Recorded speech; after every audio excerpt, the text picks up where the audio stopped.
The new short-term rental rules have been officially announced here in BC. In this video, I'm going to go over the new legislation and what this means for you as a short-term rental operator. And just quickly before we do that, if you get any value out of this video, I invite you to subscribe to the channel where you can stay up to date with the Kelowna and Okanagan real estate market.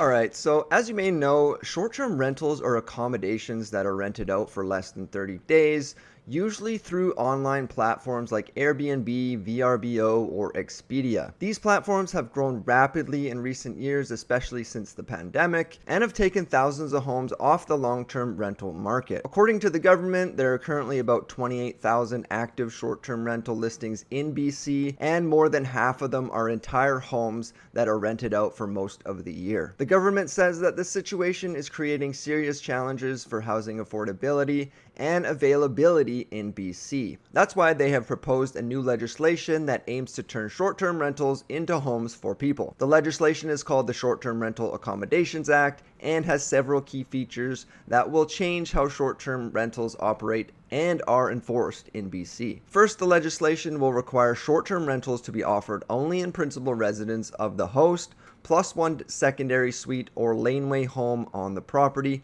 in communities with a population of over 10,000 people. This means that hosts will not be able to rent out multiple properties or investment properties as short-term rentals. The government says that this will return thousands of homes to the long-term rental market and help ease the housing crisis. Second, the legislation will give more tools and authority to local governments and regional districts to regulate and enforce short-term rental rules. The legislation will also create a provincial host and platform registry and a provincial compliance and enforcement unit to make sure that the rules are being followed. And third, the legislation will provide some flexibility and exemptions for certain areas and types of properties that are not intended to be covered by the principal residence requirement. For example, the legislation will exempt 14 resort regions and mountain resort areas such as Whistler and Sun Peaks, as well as smaller communities and rural areas that are heavily reliant on tourism like Osoyoos. The legislation is expected to come into effect in a phased-in approach starting from early 2024. Phase 1, which will take effect immediately after what's called Royal Assent.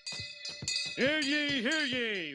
And this is to increase fines. So the forthcoming regulations are intended to increase fines from $1,000 to $3,000 per infraction per day. And next would be to increase the maximum fine regional districts can set for prosecutions of bylaw offenses to $50,000.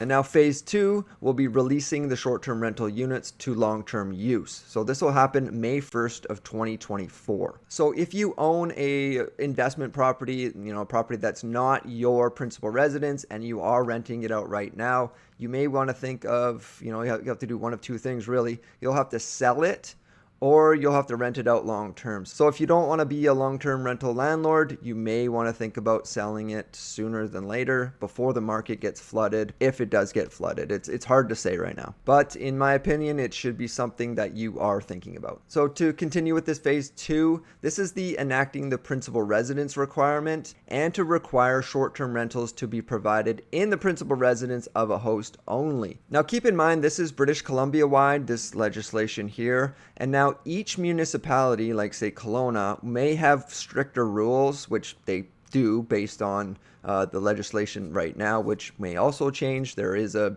vote, or there is a meeting coming up here in November 21st with the city. So all that may change coming forward in the municipalities as well. They may enact stricter rules or more lenient rules, depending on where they want to go with their short-term rental use.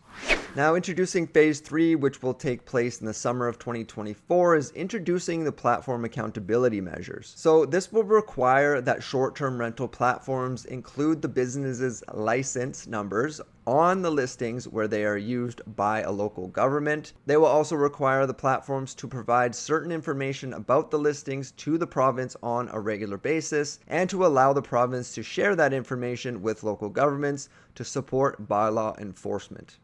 And lastly, phase 4, what would a new legislation be without creating provincial oversight? Cool and normal. A message from the government of British Columbia. This will happen in late 2024, and this will be the creation of a registry and require all short-term rental hosts to register their short-term rental properties and require platforms to register their business operations with the province. So what do you think of this new legislation? Do you think it will help solve the housing crisis in BC? Do you think it will have a positive or negative impact on the tourism industry and the other businesses that all fall into the short-term rental category? Let me know your thoughts in the comments below.